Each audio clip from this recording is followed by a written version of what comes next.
बहुत पुरानी बात है। एक खूबसूरत राज्य था जिसका नाम था शिवगढ़। शिवगढ़ चारों तरफ से पहाड़ियों से घिरा था, जैसे इसको स्वयं ब्रह्मा जी ने बनाया हो। यहाँ के लोग बहुत ही शिव भक्त थे। इस राज्य के राजा थे समरवीर। वे और उनकी रानी दोनों लोग भी बहुत बड़े शिव भक्त थे। समरवीर बहुत ही लोकप्रिय राजा थे। सारे राज्यवासी उनकी बहुत इज्जत करते थे। राजा भी अपनी प्रजा का बहुत ख्याल रखते थे। राजा का एक पुत्र था जिसका नाम था आयुष। वह भी बचपन से ही बहुत शिव भक्त था। उसमें बचपन से ही शिव जी की भक्ति की ललक थी। उसी राज्य में एक दुष्ट तांत्रिक भी रहता था। वह शिव जी का बहुत बड़ा विरोधी था। वह किसी तरह राज्य वालों का भरोसा शिव जी से हटाना चाहता था। वह राज्य और शिव जी की ख्याति को बर्बाद करने के लिए रक्त पिपासु दानव को जगाने में लगा था और वह अपने प्रयास में जल्द ही सफल होने वाला था। उसी रात राजा को एक सपना आता है। राजा सपने में देखते हैं कि एक दानव शिव जी के मंदिर को बर्बाद कर रहा है। राजा सपने से बहुत परेशान हो जाते हैं और रात भर उनको नींद नहीं आती। अगले दिन राजा अपने गुरु ऋषि अत्रेयन को बुलाते हैं। ऋषि दरबार में आते हैं और राजा उनको अपने सपने के बारे में ऋषि को बताते हैं। सारी बात सुनकर ऋषि बोलते हैं, जिस बात का डर था वही हुआ। पुत्र राज्य पर बहुत बड़ी विपदा आने वाली है। क्या हुआ महाराज, मुझे बताइए। कोई काली शक्ति है जो रक्त पिपासु दानव को जगाने का प्रयास कर रही है और वह दानव जल्द ही जाग भी जाएगा। इससे बचने के लिए कोई उपाय तो होगा। इसका एक ही उपाय है, परंतु वह बहुत कठिन है। उसके लिए तुमको बहुत बड़ा त्याग करना पड़ेगा। बताइए मुझे क्या करना होगा, मैं तैयार हूँ।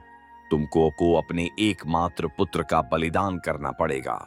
पुत्र की बलि की बात सुनकर राजा रो पड़ते हैं, परंतु ऋषि बताते हैं यही एकमात्र रास्ता है राज्य को बचाने का।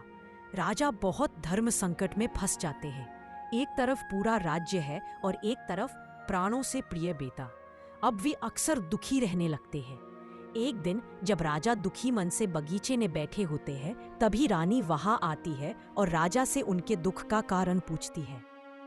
राजा सारी बातें रानी को बताते हैं। सारी बातें सुनकर रानी भी रोने लगती है और दोनों लोग शिव जी के सामने जाकर प्रार्थना करने लगते हैं और बोलते हैं, हे नाथ, ये कैसा अन्याय है। आपका हमको हमारे बेटे से क्यों अलग करना चाहते हो।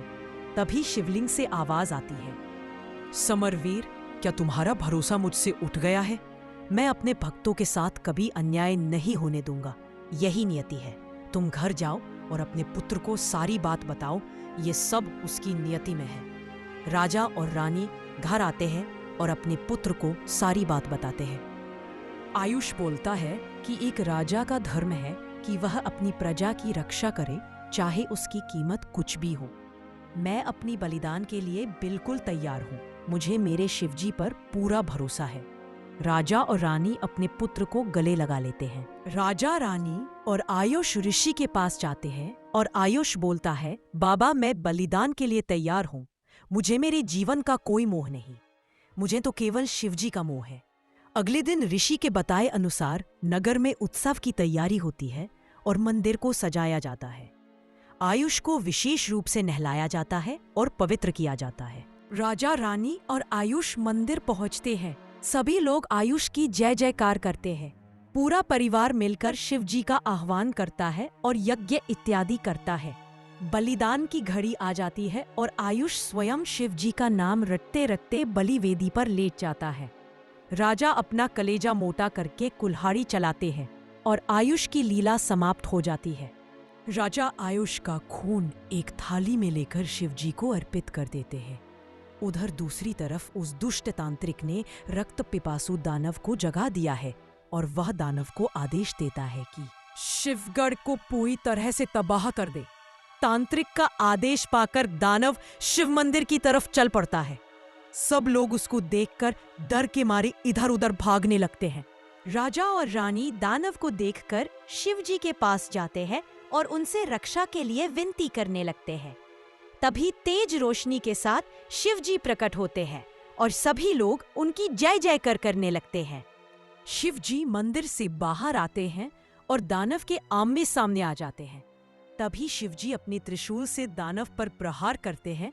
दानव तुरंत जमीन पर गिर पड़ता है। शिवजी वापस मंदिर में आ जाते हैं और सभी लोग उनकी जय जयकार करते हैं।